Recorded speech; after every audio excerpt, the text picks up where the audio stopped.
Good morning. I'm saying good morning, though it's evening for me because I just got up, and as you can see from the video, I'm trying to do my Augustine routine.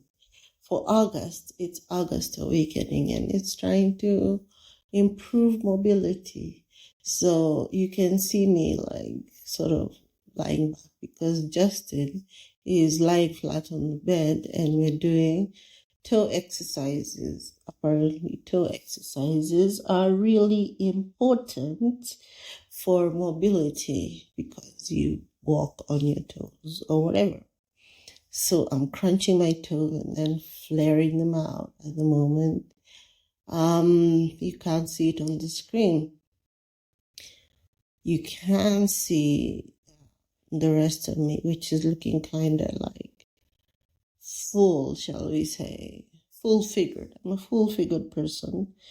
And not only that, but I'm also quite stoned in this video because of something the doctor called polymyalgia rheumatica. It's just a guess. He hadn't like done any tests on me or anything, but he said that's probably the source of all my excruciating pain. So I'm trying to resolve that with exercise and meds. However, the meds make me really, really sleepy, and I don't know how long I'm gonna have to take them. So hopefully, getting my blood pumping will enable me to stay awake long enough to get some work done. Because capitalism still exists and I need to work. So anyway, before I get my dumbass together and move the camera downward so you can see what my feet are doing, let me read you an excerpt from chapter 2 of Child of Destiny. I know that you know because I've been bombarding you with the fact that my books are 25% off at Nuria store. So Child of Destiny is the, what do you say, the peak, the nadir of the Child of Destiny series. And it is the book around which all the other books revolve, right? So in this exercise, I am spreading my knees out. This is how to exercise your knees. I'm not just showing you this for your titillation to show how like fat people exercise. No, you should do these exercises as well. Whether you're fat or you're thin, you need to do this. So I gave up finally and decided to just like lie on the floor because Justin was lying on a bed, and I decided, okay, let me just lie on the floor and do this shit, right?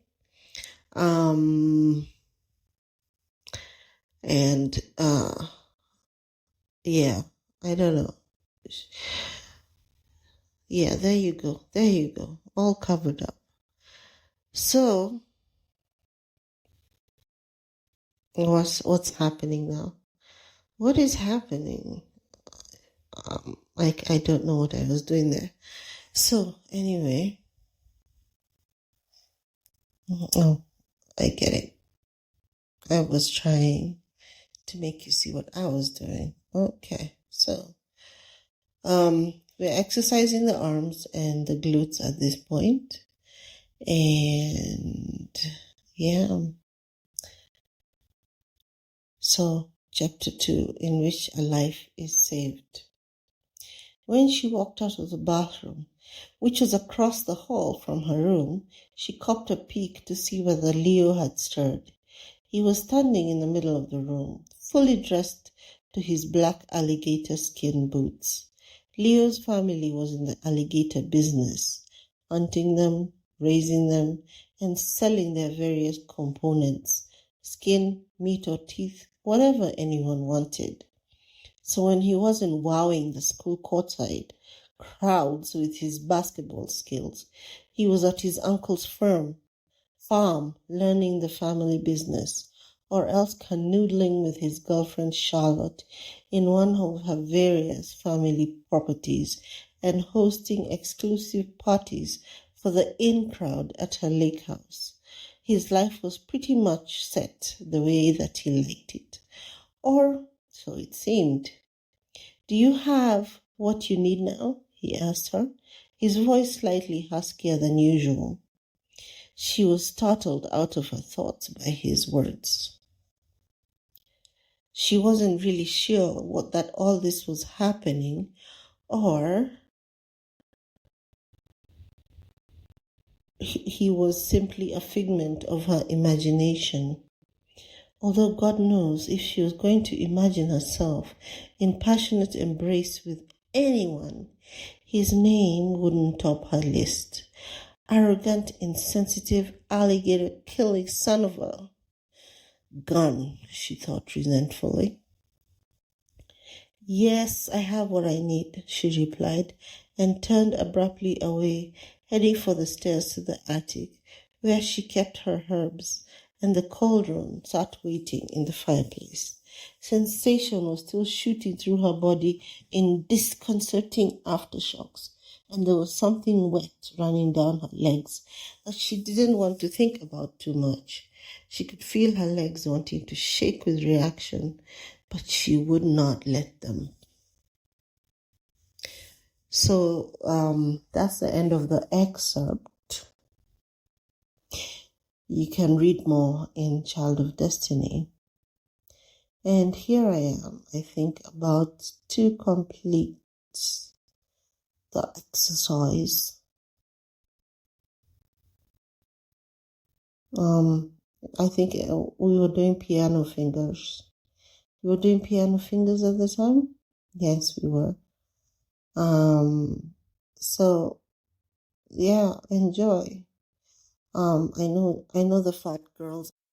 Okay, so you've watched a video of my workout. This is post workout, and I just wanted to talk about posting that video. It wasn't. I want to say it wasn't easy, but it really was. I'm not really ashamed of my full figured figure. It's just that right now other people are uncomfortable with it, but I think it's about time that we all got comfortable with full figures, because we have all sorts of bodies out there, and we can't just be living in a world where we think everyone looks the same. Yeah, we don't look the same. Some of us have big bellies, and there's nothing we can do about it. It's hormonal, it's estrogen, and there are assumptions about people who look like me or who are just like fat, and the assumption is that we got ourselves that way. But I've known people who are fat their whole lives. We went to the same schools, we had the same lunches, we had participated in the same sports, but we all had different physiques. So I don't know if this renaissance we have now, should I call it renaissance, of people like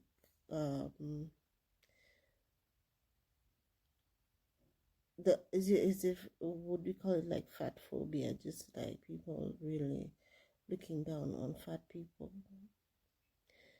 I don't know if it's new, or is it because I am noticing it more. I don't know, but I noticed that it's used a lot as an insult, as if being fat is something which is like, oh, if you're fat, you're dumb, you're racist. Yes, fat people are dumb, racist, slow, and none of this is true. None of it is. Just because Donald Trump is overweight doesn't mean all overweight people fit into that category. And I feel like maybe we should be more aware of it, of how we use fat as a derogatory thing, because not many people are as built into themselves as I am. Many people would feel like they're being beaten by that, like it's beating them down. Working on their self-worth. Not many people just don't give a fuck what other people think of them. So we need to be more mindful of how we use words. And what those meanings are. And I'm not like preaching from a point of view of, oh, I've never thought bad things about fat people.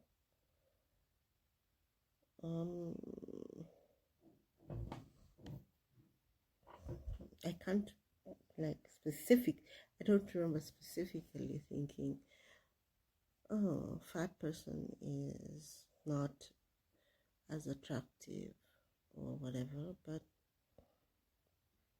it might have been something that I accepted as just something that is, but also not. Like there's a cognitive dissonance there, because one of my most attractive friends has been fat her whole life, like from the beginning, and also I'm attracted to fat women, so I think there was some cognitive dissonance there.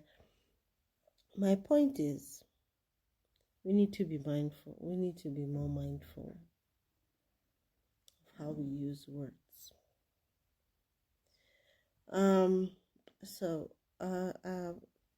I hope that, I'm not trying to be, super brave or anything in that video. I liked it.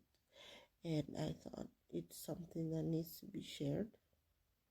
And also, I was looking for a new and different way to promote the fact that my books are 25% off, because I noticed that posts that I post which show my face or which show me do better than posts which just show like the books, or just a video that I created with a lot of time and effort in an effort to entertain.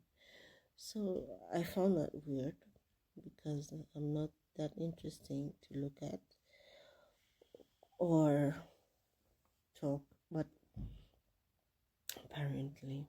So here we are. We're trying to put ourselves out there. We're trying to show up for ourselves, because it's come to my notice recently that when you show up for yourself, the feeling of, oh my God, this world is so hopeless, it's also hopeless. You have less time to think about that. I'm not saying it's not true, just saying you have less time to think about it. And I also wanted to talk about, like, my girlies who are heading to their 50s. Please be knowing that on this floor there is pain. There is pain. Right now, I am semi-stoned from taking legal drugs. Okay, legal drugs. Lethal drugs to numb my nerves so that I stop being in pain. And it's crazy. It's crazy because the fuck did this come from? You know it came from? apparently autoimmune disease. And where did autoimmune disease come from? It came from all the stress of living for the last 50 years. So if someone had told me when I was 20 that the more you stress, the more likely it is that you're going to suffer from an autoimmune disease in your 50s. Okay, honestly, I don't know what I could have done about it. It's not like I went looking for the stress. It's just, life. So, if you're looking for the answer to why your body is attacking you, apparently that's why. It's because of all the stress that you went through throughout your life, turning around on you and attacking your body. Yeah. And the weird thing is this happens to women only. So you can imagine with all this pain I'm in, and you want me to be out here jogging so that you can say that, oh, she's not so fat. No, I can't do that. Sometimes it's a huge burden just to lift my hand, to bend over and collect something from the floor. My son can testify how many times I've called him to come and pick up something from the floor for me. Anyway, so I just wanted to add a coda to that video. This is the first podcast I've made in a while because my guests I wanted to get a guest to talk about, autoimmune disease, but she's been ill and we haven't been able to set a time. So I'm gonna also try to step up my podcasting, maybe do 2 or 3 more for this season, for this year. I want to make it beneficial. That's why I just want to post my random thoughts. So here's your first video podcast. Hi.